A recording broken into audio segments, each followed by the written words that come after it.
Selamat malam Bapak Ibu Saudara, apa kabar? Ya. Kepada saya diberikan tema, apakah kehendak Tuhan bisa diubah dan berubah? Apakah kehendak Tuhan bisa diubah dan berubah? Bapak Ibu, ada yang ingat tema ibadah minggu lalu? Kalau tidak ingat, saya ajak kita untuk mengingat. Minggu lalu tema ibadahnya adalah Yesus berani menghadapi pencobaan. Yesus berani menghadapi pencobaan. Ada seorang rekan pendeta yang berkata, minggu kemarin saya khotbahnya sangat pendek. Di khotbahnya dia berkata, jemaat, apakah Yesus berani atau tidak menghadapi cobaan? Kira-kira jemaat jawabnya apa? Yesus berani tidak menghadapi cobaan? Berani. Buktinya apa? Buktinya iblis kemudian meninggalkan Yesus. Amin, kata pendeta itu. Jadi katanya minggu lalu itu khotbah paling ringkes bagi dia. Dan Bapak Ibu malam ini pengen ringkes atau enggak? Apakah Tuhan kehendaknya bisa berubah atau diubah? Bisa atau tidak? Kalau di Hizkia sih bisa ya. Raja Hizkia kan minta umur tambah 15 tahun. Ya. Raja Hizkia itu diubah bukan kehendak Tuhan. Ya. Bisa Pak, alasannya gini. Tidak Pak, alasannya gini. Amin. Ya. Sebelum kita membahas apakah kehendak Tuhan bisa diubah atau berubah, Bapak Ibu, saya ajukan satu pertanyaan, apa ciri orang Cirebon yang juga jadi ciri manusia pada umumnya? Apa ciri orang Cirebon yang juga jadi ciri manusia pada umumnya? Yang terkait dengan kehendak. Ciri wong Cirebon itu karep dewek. Ya. Bahasa Betawinya semau gue, ya kan? Karep dewek. Ya. Itu kalau Anda ke Jakarta, kalau Anda ke Bandung, ketemu orang di sana ngobrol, mereka biasanya mencirikan ini pada orang Cirebon. Wong Cirebon itu karep dewek. Ya, wong Cirebon itu karep dewek. Tapi ini juga kecenderungan manusia pada umumnya. Gitu. Karep dewek itu, karep itu juga bisa diartikan kehendak, kemauan, keinginan. Kenapa kita pada umumnya karep dewek, Bapak Ibu? Kenapa kita pada umumnya? Ini pada umumnya, kenapa kita karep dewek? Kalau karep itu diartikan kehendak, keinginan, kemauan, apa yang terjadi ketika kehendak kita terwujud? Hari ini saya pengen makan 3 piring. Ternyata terwujud. Apa yang kita rasakan kalau kehendak, keinginan, kemauan kita terwujud? Puas, ya kan? Puas, senang. Gitu. Kenapa orang karep dewek? Karena ketika itu terwujud, ketika itu terpenuhi, ada rasa senang. Ya kan? Ada rasa puas yang dirasakan. Dan karep dewek itu alkitabiah, Bapak Ibu. Ini kecenderungan orang pada umumnya. Dalam Yohanes 21 ayat 18. Sesungguhnya ketika engkau masih muda, engkau mengikat pinggangmu sendiri, engkau berjalan kemana saja kau kehendaki. Kenapa kita lebih sering nuruti keinginan, kehendak diri. Sesungguhnya ketika engkau masih muda, muda itu bisa kita artikan ketika kita masih punya kekuatan, punya kemampuan. Ketika kita punya kekuatan, ketika kita punya kemampuan, rata-rata kita ngikuti kehendak kita, keinginan kita. Karena kita merasa punya kemampuan. Jadi kehendak itu, keinginan itu kadang berkaitan dengan kemampuan. Bulan depan, komisi dewasanya kita adakan di Sentosa. Saya dapat warisan, gitu kan? Merasa mampu, karena itu kemudian berkehendak. Ya kan? Jadi kehendak itu kadang menggambarkan kalau kita ini kuat, kalau kita ini mampu, kalau kita ini bisa. Gitu. Jadi ini kecenderungan kita karep dewek. Kadang sudah menikah pun masih punya keinginan yang berbeda, keinginan yang sendiri-sendiri. Bapak saya senangnya masak nasi itu lemes. Gitu. Mama saya kalau makan nasi pinginnya yang keras.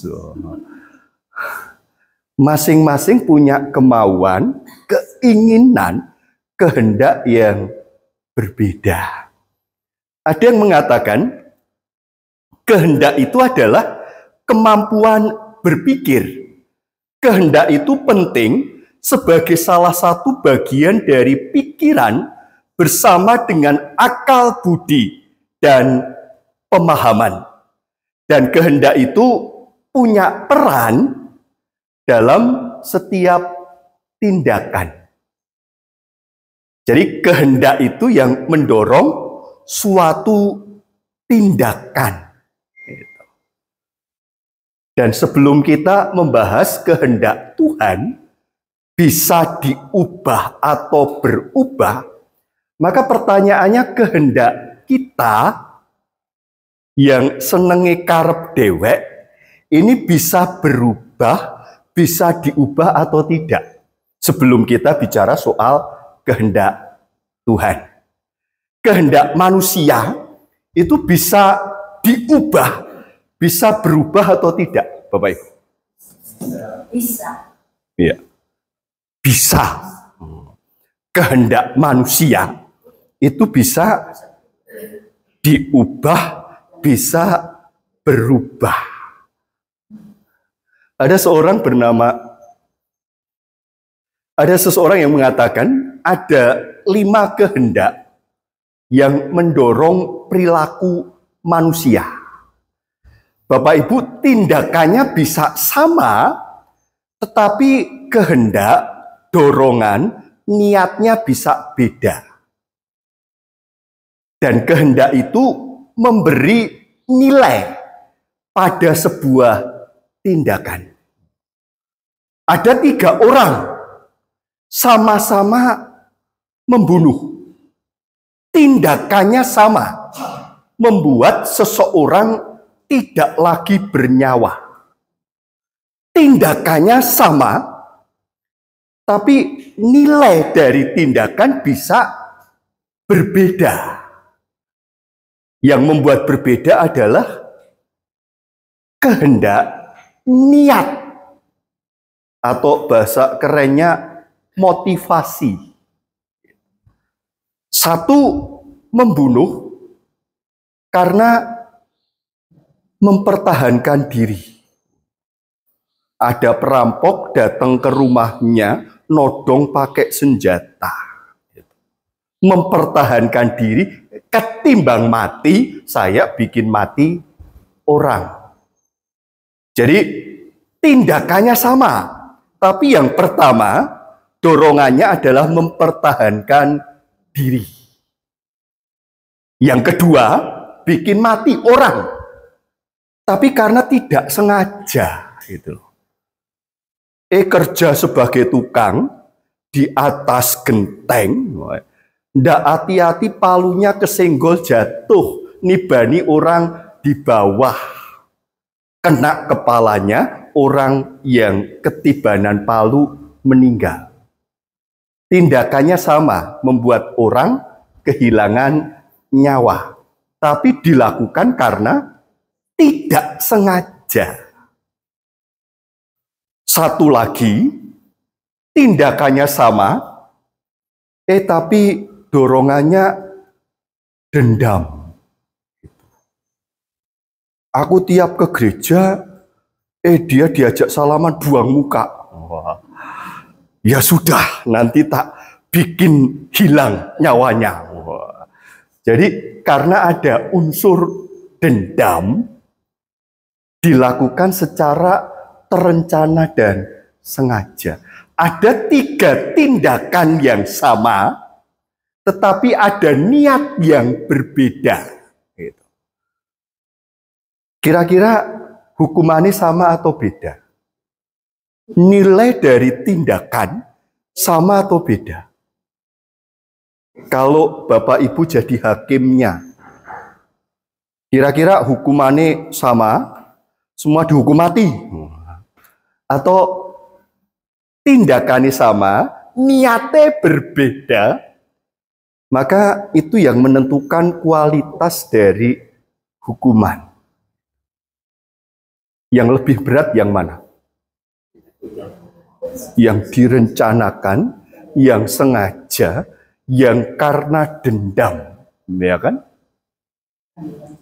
Yang tidak sengaja, yang mempertahankan diri. Ya. Karena niatnya, maka nilai dari tindakannya berbeda. Jadi niat manusia, kehendak manusia, kita semua setuju bisa berubah. Gitu kan? Yang paling bawah, yang jadi dorongan, yang jadi kehendak, itu kebutuhan. Biasanya kebutuhan perut. Saya ketika kuliah, rajin pelayanan di gereja. Di tahun terakhir. Kenapa?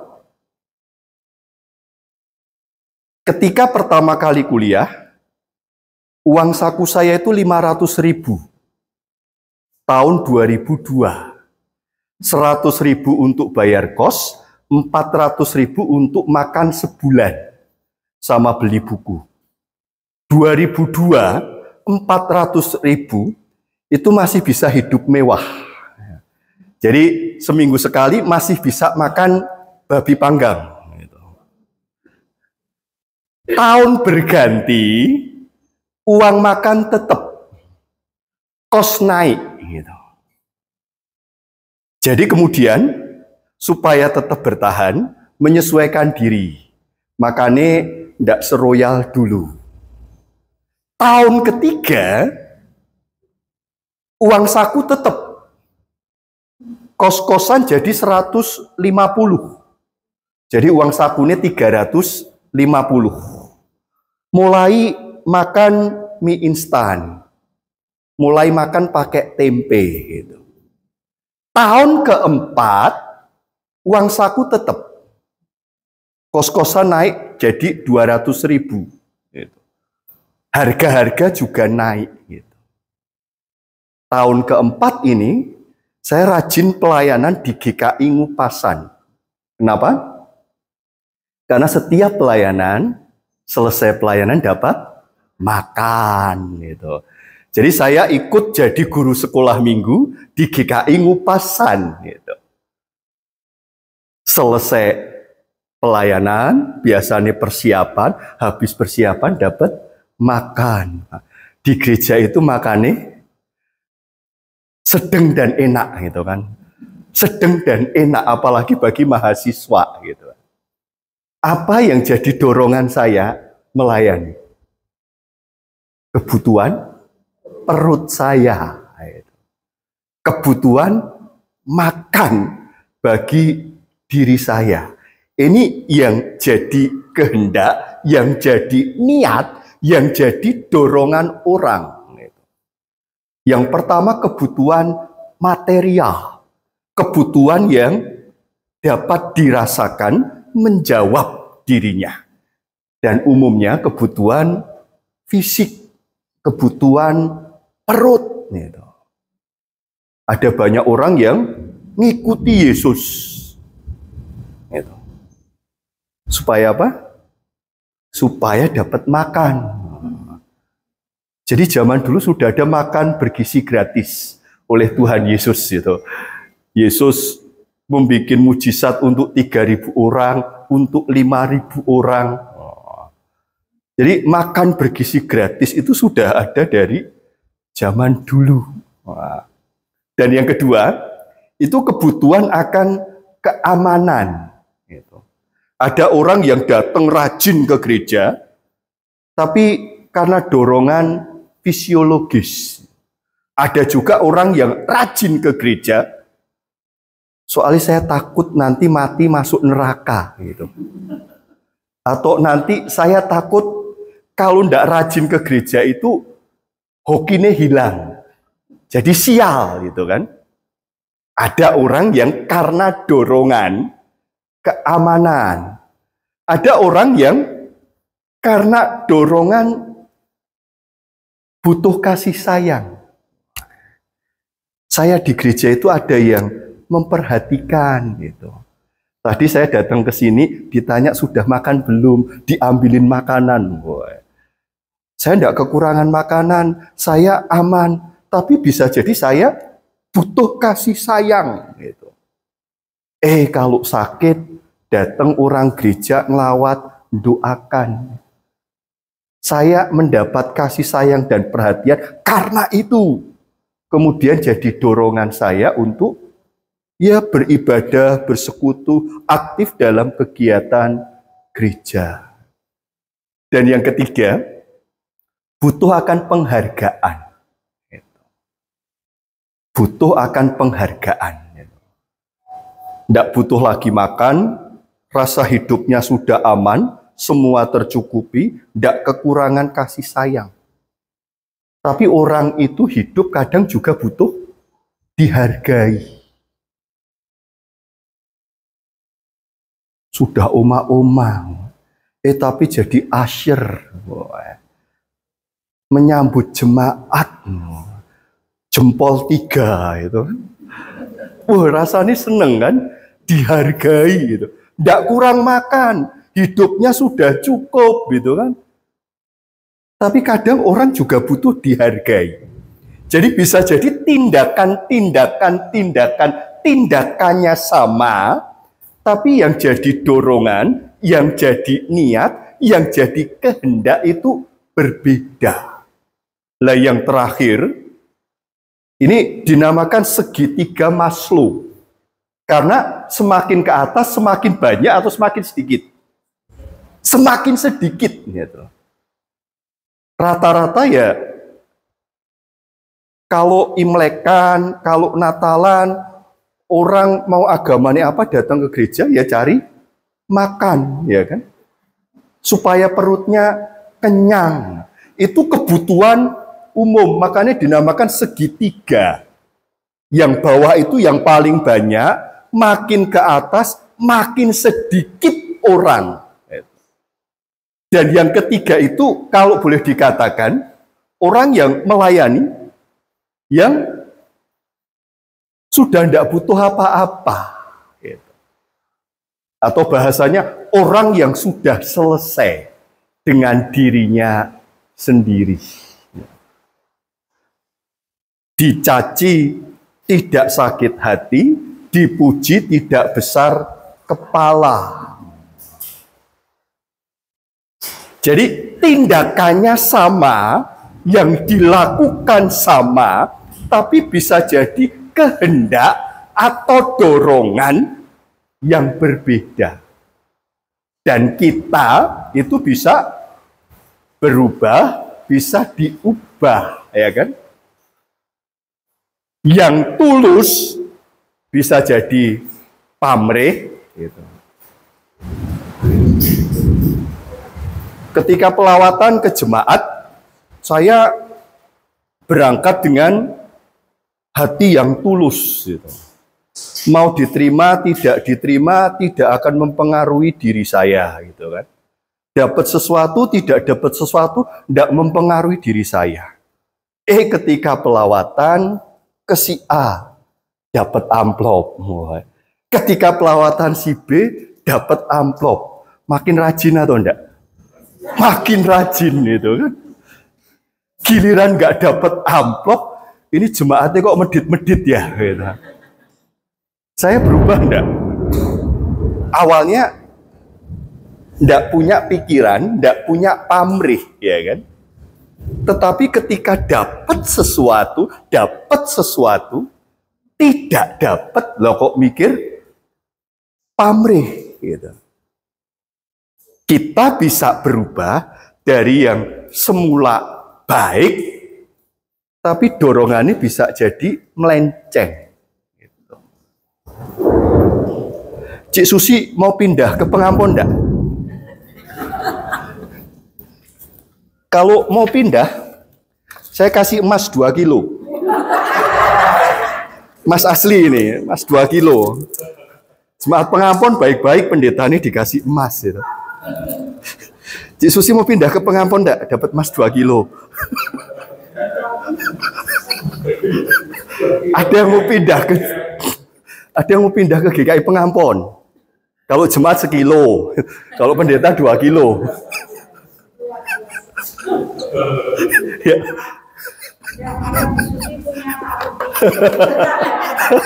Mas Rudi beratnya berapa kilo? Ya, ya. Kita bisa berubah dari yang semula dorongane tulus, baik, tanpa pamrih, bisa jadi pamrih. Tapi yang jahat pun bisa berubah jadi baik. Lah kalau pertanyaan ini sekarang, kalau kehendak Tuhan bisa diubah, bisa berubah atau tidak? Kalau kehendak kita manusia bisa berubah, bisa diubah. Saya di Pengampon dapat emas 2 kilo, tidak pindah-pindah gitu kan. Bisa jadi yang dulu melayani tanpa pamrih, ya, bisa sekarang melayani dengan pamrih gitu. Nah, sekarang bicara soal kehendak Tuhan. Bisa berubah, bisa diubah atau tidak. Bapak Ibu, kehendak itu berkaitan dengan satu pengetahuan. Saya pengen jadi pilot. Berarti dia tahu apa itu pilot atau tidak. Saya pengen makan coba. Tahu enggak sebelumnya? Tahu kan? Jadi kehendak itu berhubungan dengan apa yang kita ketahui, gitu kan? Saya pengen jadi orang kaya, berarti saya punya pengetahuan tentang kekayaan dan orang kaya itu seperti apa. Satu, yang kedua, kehendak itu juga berhubungan dengan hikmat. Tidak sekedar pengetahuan, tetapi juga hikmat. Cucu kita ditanya pengen jadi dokter. Kenapa jadi dokter? Bisa nolong orang. Bisa menyembuhkan yang sakit. Ini kan hikmat toh Bapak Ibu. Sesuatu yang kita lakukan bukan semata-mata untuk diri kita sendiri. Ya kan? Lah kehendak Tuhan pun ini juga berhubungan dengan pengetahuan Allah dan juga hikmat Allah. Kalau kita kehendaknya semula baik, bisa jadi tidak baik. Ada lagu NKB, aku hendak tetap berhati tulus, karena teman telah mengasihiku. Itu lagunya aku hendak, aku hendak, aku hendak. Isinya baik semua atau enggak? Aku hendak tetap berhati tulus. Aku hendak mencintai sesamaku. Aku hendak meneladani Tuhan. Ini kehendak yang baik. Kalau kita semula bisa jadi punya kehendak baik, tapi geser. Nah, kalau Allah, kehendak itu berhubungan dengan pengetahuan dan hikmat Allah. Yang dikehendaki Allah pasti baik, pasti sangat baik gitu. Roma 12 ayat 2, janganlah kamu menjadi serupa dengan dunia ini, tetapi berubahlah oleh pembaharuan budimu, sehingga kamu dapat membedakan manakah kehendak Allah. Kalau dalam Roma 12 ayat 2, kehendak Allah itu apa? Apa yang baik, yang berkenan, dan yang sempurna.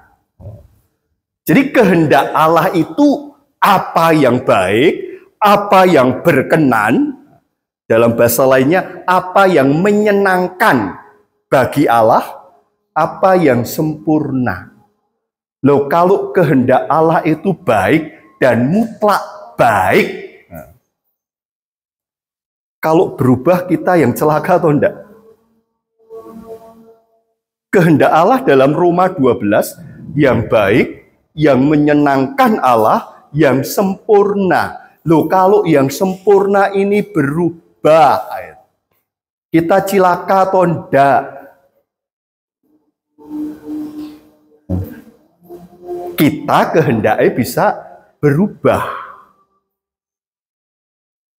Kita yang baik, dorongan tulus, bisa jadi dorongan yang jahat dan sesat.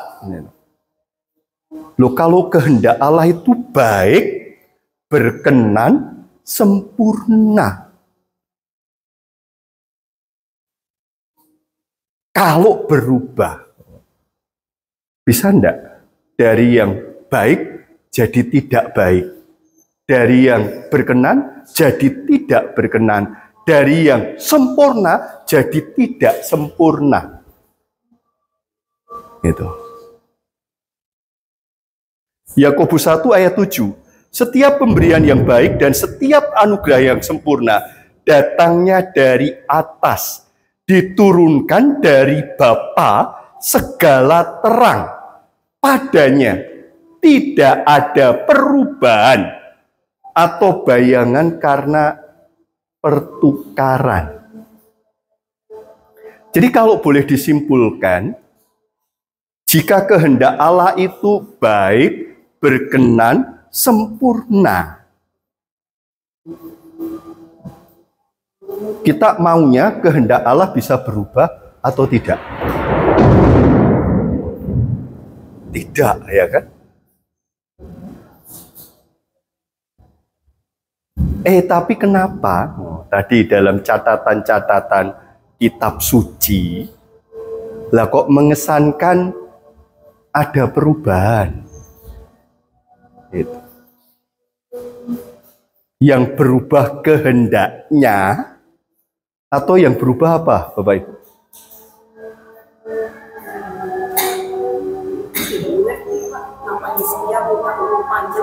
Ya.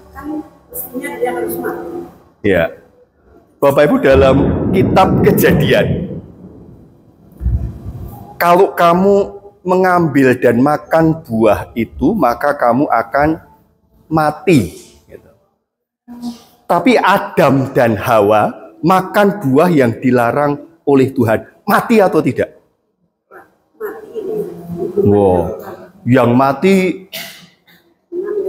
hubungan dengan Tuhan. Yang mati rohnya, Pak. Atau hubungan dengan Tuhannya yang terputus itu. Tapi istilahnya apa Bapak Ibu? Ketika engkau makan, maka engkau akan mati. Kenapa Tuhan tidak ngomong dengan jelas ya? Kalau engkau makan, hubunganmu denganku mati, tubuhmu tetap hidup. Hubungan yang mati itu penafsiran. Penafsiran yang lain, gitu. Bapak Ibu, kalau ada orang bersalah, kemudian dibawa ke pengadilan. Di pengadilan diketok, tok, hukuman mati. Langsung dipancung saat itu atau enggak? Langsung dieksekusi di tempat atau enggak? Kalau zaman Tiongkok langsung, gitu kan? Langsung dipancung, gitu kan? Tapi kalau kita lihat di pengadilan modern, vonis sudah diketok, gitu kan? Tapi enggak langsung dieksekusi di tempat, ya kan? Ada waktu antara. Gitu. Manusia ketika jatuh dalam dosa akan mati, gitu kan. Itu menunjukkan dalam kitab pertama pun kemurahan Allah berlaku. Sama seperti hakim sudah ngetok palu hukuman mati, tapi tidak langsung dieksekusi. Ya. Tapi pada akhirnya mati atau enggak Adam dan Hawa? Mati toh?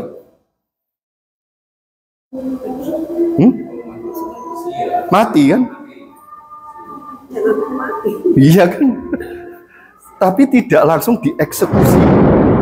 Jadi ada yang menafsirkan hukumannya yang hubungannya yang putus dengan Tuhan. Tapi ada yang menafsirkan itu kemurahan Allah.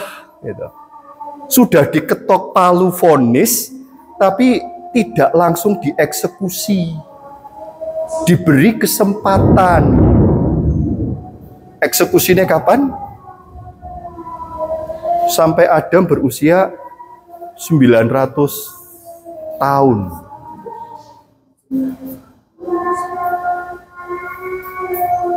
Ini yang berubah kehendak Allah atau dalam kehendaknya yang sempurna. Kadang ada kasus, ada peristiwa, ada keputusan yang karena kemurahan hati Allah tidak langsung dieksekusi. Hizkia harusnya mati, tapi kok diperpanjang 15 tahun. Ini kehendak Allah yang berubah atau kehendak Allah tetap kok tidak jadi mati, malah usianya diperpanjang.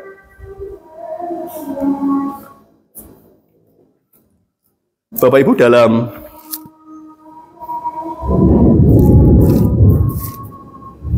1 Tesalonika 5 ayat yang ke-9.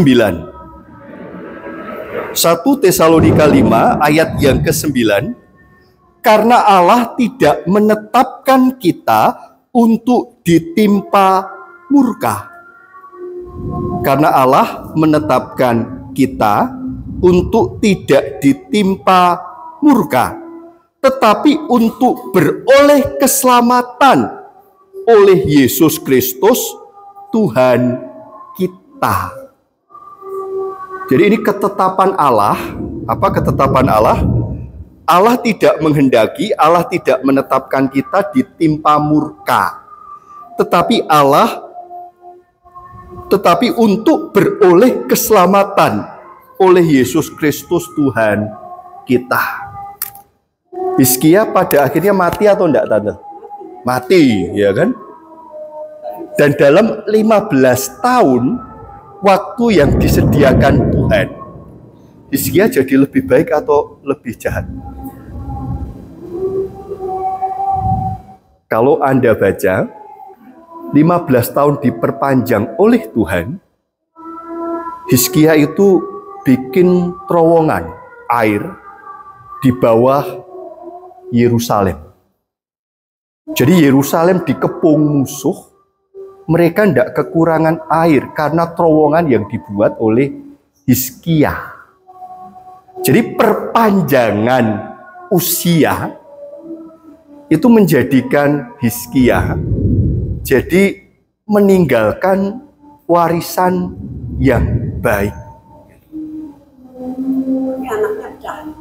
Anaknya, jangan Hizkianya, anaknya itu kan. Kalau mati kan nggak punya anak itu. Kenapa? Kalau dia mati, mau mati, nggak punya anak ini, Iya. masih. Anaknya jahat. Tapi dikasih kesempatan juga oleh Tuhan atau enggak?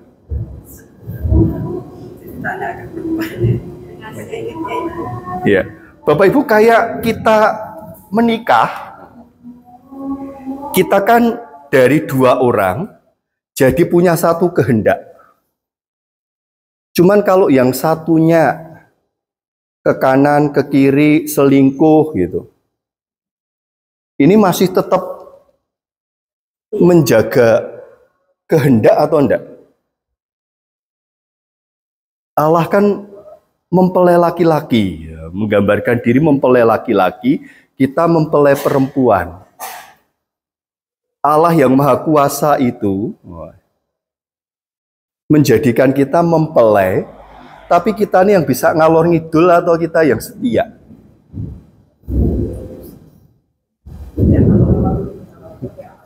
Ya. Allahnya yang setia atau enggak? Setia itu berarti berubah atau tidak berubah? Ya. Tidak berubah, ya. Kita punya kehendak besar. Anak kita jadi dokter, gitu. Tapi di sekolahan dia tinggal kelas. Gitu. Kita kemudian yang ganti, gantilah jadi pedagang saja, gitu.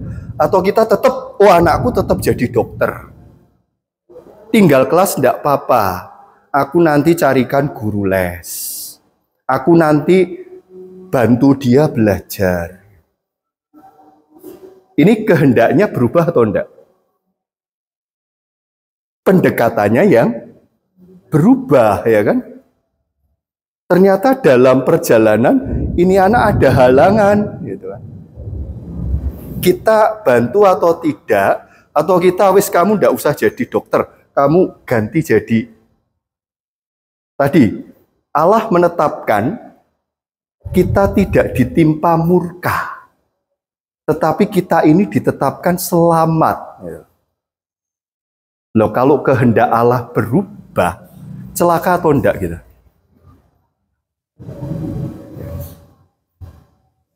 Jadi ada kehendak yang sempurna, ada kehendak yang baik.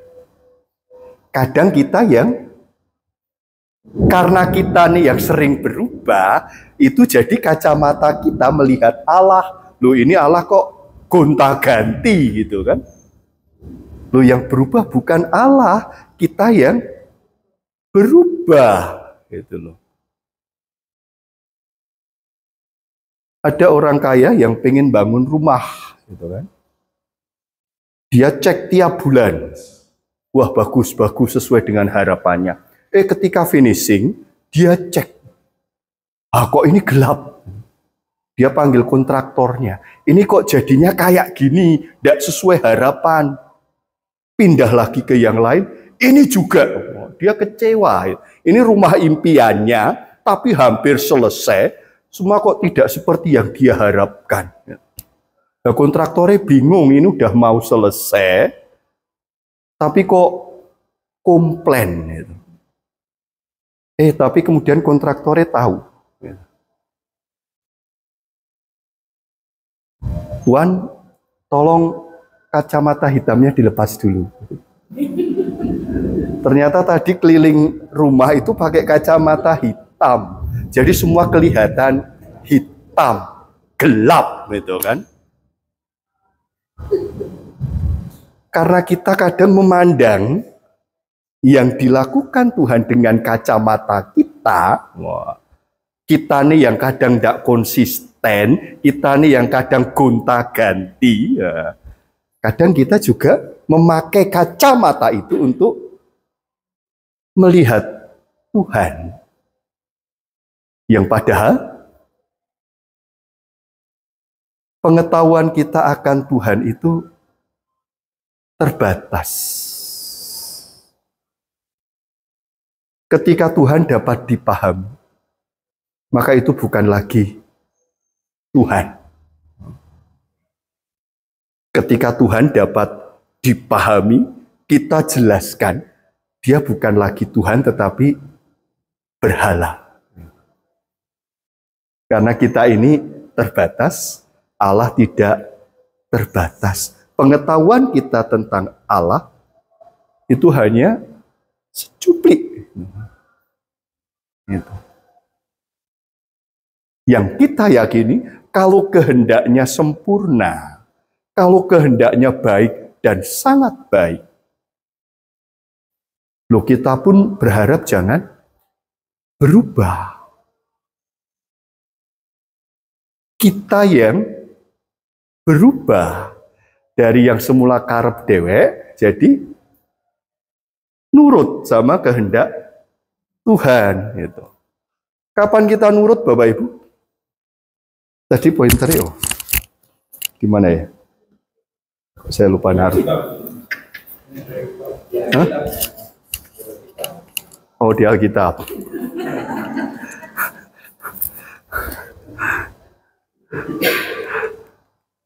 Ya.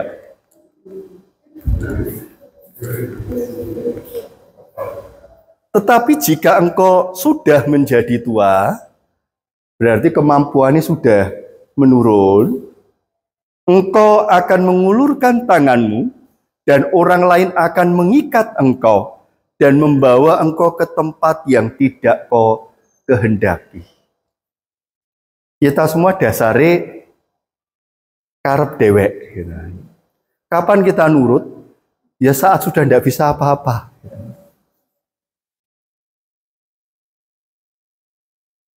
Gitu. Jadi di Cirebon itu rame gitu kan. Karena masing-masing punya karep. Kadang untuk nurut dan kemudian untuk cari kehendak Tuhan, itu perlu proses yang panjang. Dunia ini hanya terdiri dari bumi atau ada planet-planet lain. Tidak sekedar planet, ada galaksi lain, ya kan? Ada galaksi Bima Sakti, ada galaksi lain. Bumi itu hanya kecil sekali di alam semesta ini. Yang mengendalikan alam semesta ini siapa? Allah, ya kan? Allah itu pengendali alam semesta. Istilahnya kalau Allah itu kerjaannya banyak dan besar. Kadang-kadang kita menarik-narik Allah yang punya kerjaan banyak dan besar untuk urusan kita, ya kan? Sama seperti kita minta presiden untuk ngurusi urusan kita, gitu kan? Kalau boleh jujur, kadang kita kurang ajar atau enggak? Tuhan, hari ini saya pergi ke gereja atau di rumah saja ya? Itu urusan yang besar atau itu urusan yang sepele sebenarnya bagi Tuhan?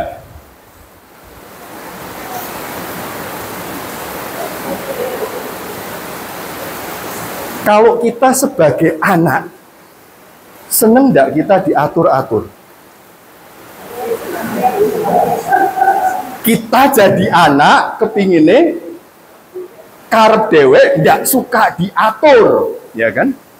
Tapi kadang kita sebagai manusia, masalah kita sepele, tetapi pengen Tuhan yang besar itu ngurusi masalah kita.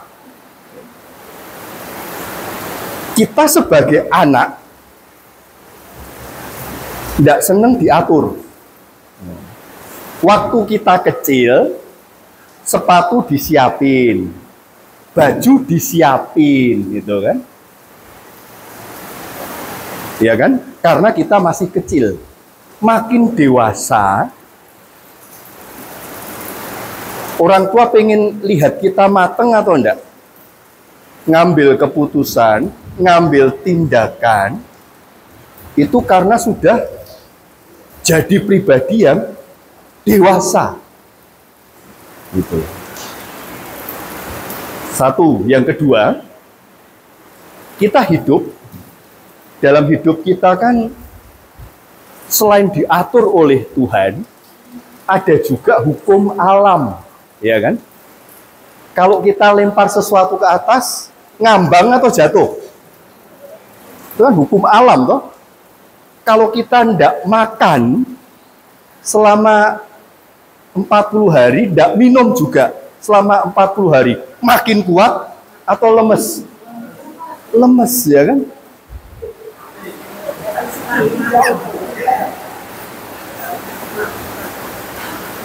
Kalau kita tidak kerja, kira-kira punya duit atau enggak? Kerja saja tidak punya, apalagi nggak kerja itu. Kecuali pelihara tuyul itu. Kita hidup diatur oleh Tuhan, tetapi kita hidup kadang juga diatur oleh hukum alam. Gitu loh. Air yang dipanaskan 100 derajat pasti akan menguap. Itu kan hukum alam, ya kan? Kalau kita makannya jorok, ya nanti kayak saya kena diabetes. Itu hukum alam, ya kan? Jadi ada pengaturan Tuhan yang maha dahsyat, tapi juga ada hukum alam yang mengatur kehidupan. Yang mengatur kehidupan. Dan juga ada kita makin dewasa, itu ketika kita berani bertanggung jawab dengan pilihan kita. Ya kan? Tuhan, aku minta jodoh. Ditunjukin si A. Ternyata dengan si A tidak bahagia. Sing salah sopo? Ya ngasih, toh? Gitu. Kita kan pinginnya kayak gitu, toh? Ditunjukkan oleh Tuhan. Tapi ketika tidak kebenaran, yang salah ya ngasih, gitu kan?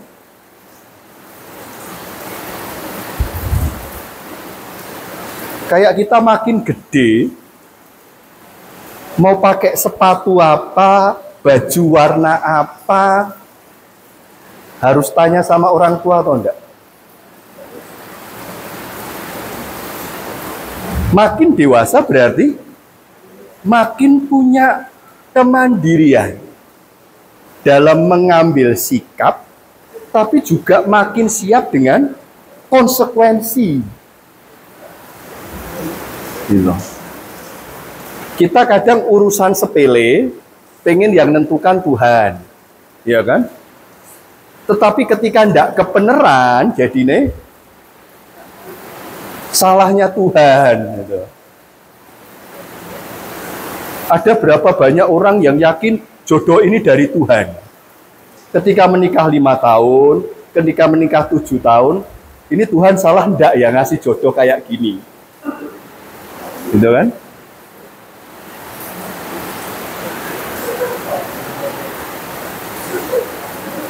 Jadi pribadi yang makin dewasa itu yang punya kemandirian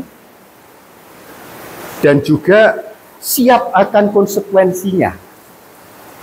Tidak lagi nyalah-nyalahkan Tuhan.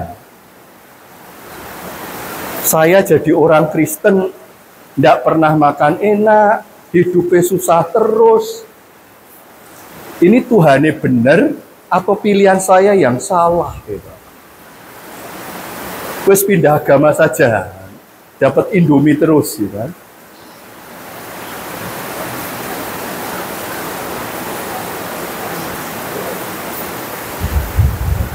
Bagi saya, dengan Tuhan itu kayak kita main catur. Allah tidak kemudian terlalu detail, besok itu kamu jadi A, jadi B, jadi C.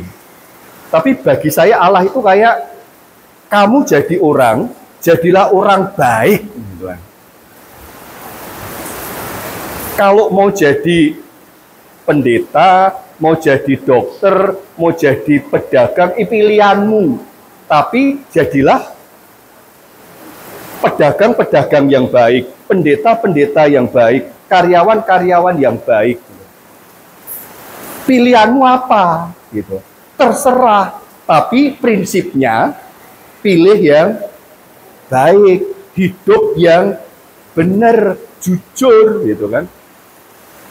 Lah masalah kita milih yang baik, hidup jujur, keadaan tidak enak, yaitu konsekuensi gitu loh. Ya kan?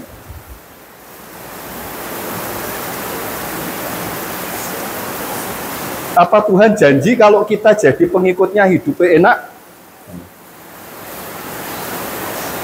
Hidupnya tidak pernah susah? Tidak pernah punya utang? Tidak kan? Jadi kadang kita juga harus menempatkan diri kita bahwa kita menyertakan Tuhan dalam pilihan kita, ya. Yang kita sertakan itu nilai yang Tuhan tetapkan. Jadi orang Kristen itu aku harus berusaha jujur, benar. Ketika keadaan tidak enak, bisa jadi itu ujian. Kalau kamu menderita karena kamu berbuat baik, apa jasamu? Ya kan? Tapi kalau kamu menderita karena kamu mengikut Tuhan, ya kadang itu konsekuensi dari panggilan iman kita. Jadi Bapak Ibu, memang kalau punya anak, punya cucu lebih enak jadi pendeta. Pendeta itu tidak susah hidupnya, gitu kan? Di dalam, istilahnya di dalam gereja. Anda yang di luar gereja, susah enggak? Anda itu kayak disuruh masuk lumpur, tapi keluar bersih. Dunia di sana itu kotor atau enggak? Jahat atau enggak? Saiki zaman edan, yen raidan, ra keduman. Kita baik ya di gereja, gitu kan? Di luar sana bisa jadi sikut-sikutan supaya dapat cuan, gitu.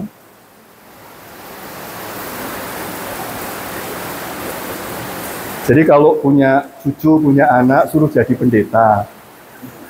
Pendeta itu tidak menghadapi dunia, gitu. Andalah yang menghadapi dunia, gitu kan. Dan ketika kita situasi kondisinya tidak enak, ingat, enak tidak enak, bukan itu yang menentukan sukacita kita. Saya tidak tahu pernah saya bagikan atau tidak. Kadang ukuran kita senang, ukuran kita bahagia itu apa?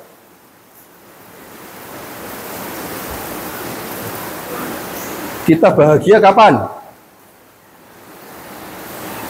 Kapan Anda bahagia? Saat tidak punya utang, duitnya banyak, badannya sehat, ya kan? Kadang senang tidak senang, bahagia tidak bahagia ditentukan oleh situasi dan kondisi. Saya seneng nih, dompetnya penuh gitu kan, badannya sehat, mau kemana-mana enak. Saat dompetnya kosong, ditagih utang, bahagianya terbang. Kadang kita mengukur bahagia tidak bahagia dari situasi dan kondisi.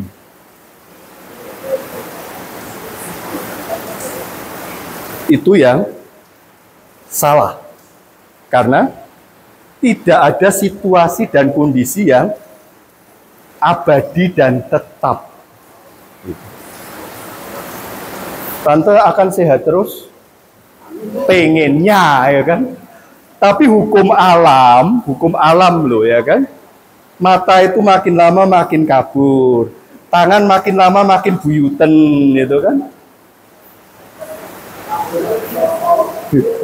Rambut mulai rontok, gitu. Pengen, tapi kadang kita menghadapi tadi hukum alam juga. Situasi kondisi itu tidak tetap. Bahagia, sukacita bukan ditentukan dari situasi atau kondisi, melainkan dengan siapa kita menjalani kehidupan itu. Saya di Jogja kuliah makan nasi kucing. Harganya 500 perak, nasi ini sekepel, sama sambal, sama potongan teri. Kalau Anda ke Kanoman ada nasi drupadi, 6.000 harganya. Gitu. Kalau saya 500 perak. Tapi makan nasi kucing, babi panggang kalah. Enak banget. Bukan karena lapar, Tante. Bukan karena puasa. Karena itu jadi enak banget. Saya makan dengan pacar saya.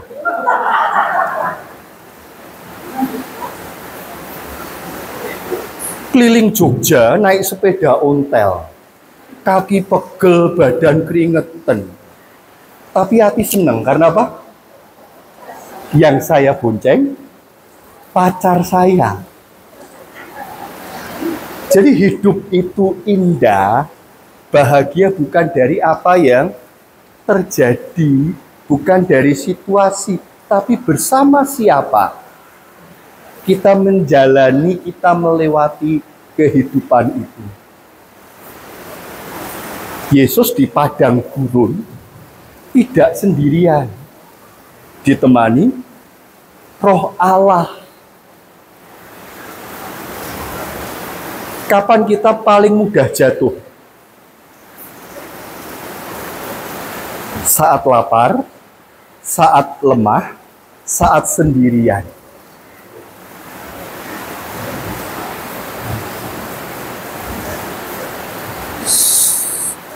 Orang itu gampang marah ketika kenyang atau ketika lapar.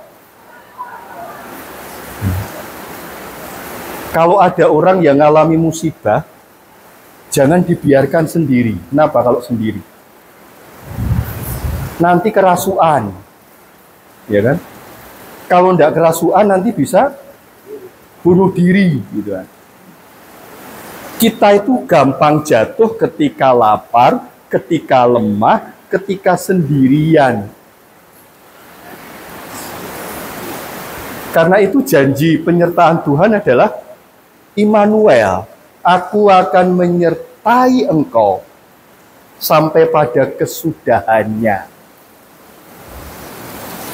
Kita sudah ditemani Yesus, tapi kita kadang merasa sendirian. Kadang yang jadi ukuran itu situasi dan kondisi. Dari pengalaman saya belajar, bukan situasi dan kondisi yang menentukan sukacita kita, kebahagiaan kita. Tapi bersama siapa kita menjalani kehidupan. Ini ada banyak makanan, tapi Anda makan sendirian enak atau enggak? Enggak enak ya kan? Tapi kalau imlekan, kumpul sama keluarga, cuman makan rebung saja enak ya kan? Jadi bukan situasi dan kondisi yang menentukan damai sejahtera Tuhan itu, tapi bersama siapa kita menjalani dan melewati kehidupan.